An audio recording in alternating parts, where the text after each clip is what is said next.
So I made a video not too long ago about my celebrity crushes, where I went over all the celebrities who I wanted to have my future daughter with. And in light of recent events, it reminded me of my video again. It also reminded me about the woman I used to googly eye over on my TV screen as a child. My parents should have never let me watch TV back then, because it introduced me to a whirlpool of characters that made my wee-wee experience new emotions that I never felt before. And now those are my childhood crushes, and in this analysis, I'll be going over the ones that made me the man I am today. You are in for a wild ride.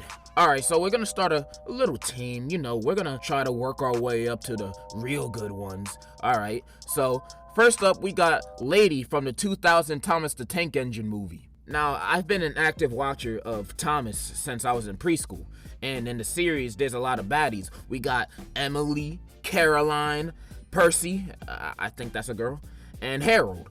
But out of all these fine ladies, ain't none of them had me as bricked up as Lady. I mean, look at her shining purple build, her golden bumpers, and her steam hole where I could, you know.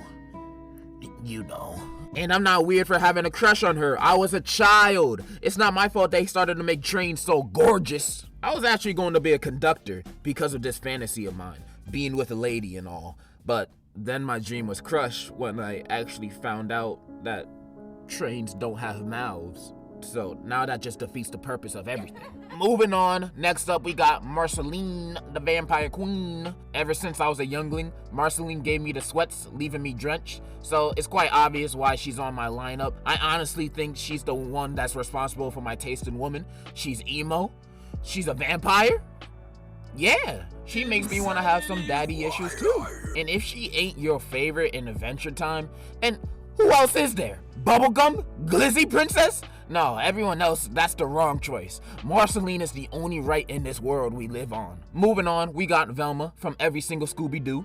I've always preferred Velma over the inferior Daphne.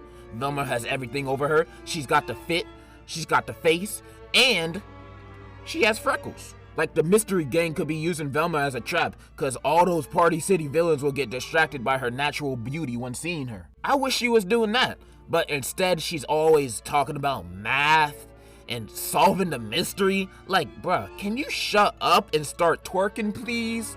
Please, with a cherry on top, please. I'm not trying to hear all that. Next up, we got Shigo. Do I need to explain? She a baddie, better than mid possible, and also every boy's crush. And even though she's a villain, I don't care. She could run my bank account dry, and I'll still feel like my money was well spent. That's how mesmerizing she is. But let's move on to the higher tier picks of this list. We just went over the low tier people. They're great and all, but not as superior as the high tier.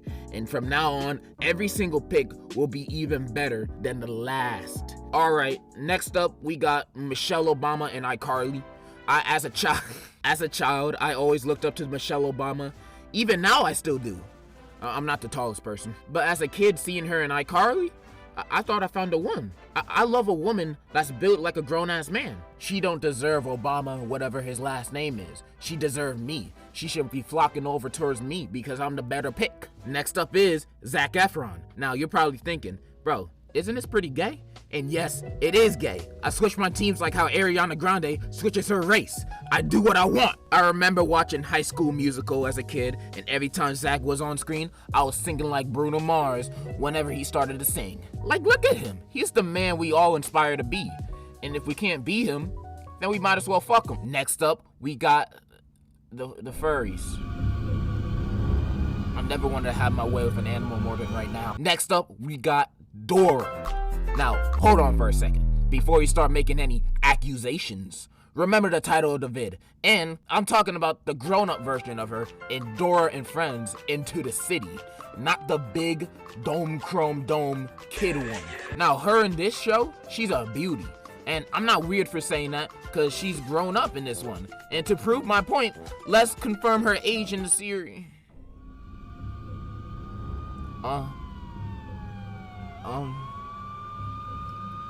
Let's just move on. Next up is that pink thing from the Backyardigans.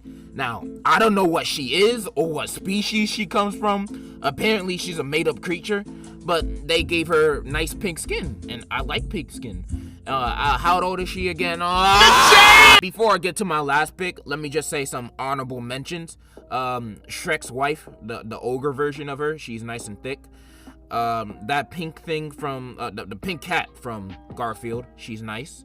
Osmosis Jones, he was always my idol. Let me turn my page real quick.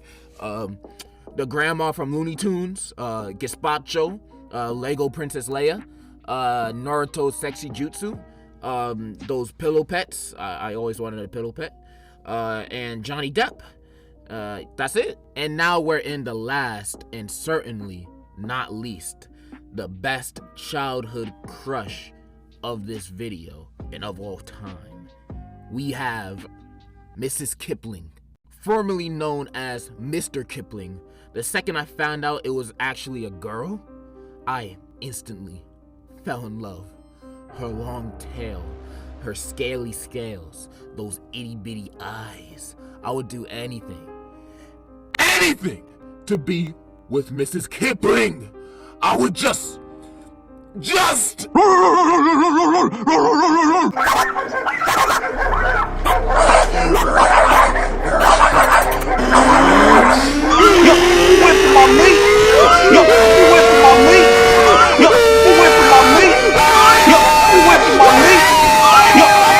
She banking on me on the bank. I smack her, she let her get spanked. I tackle her, bitch let her wrestle. Young bachelor, we love you.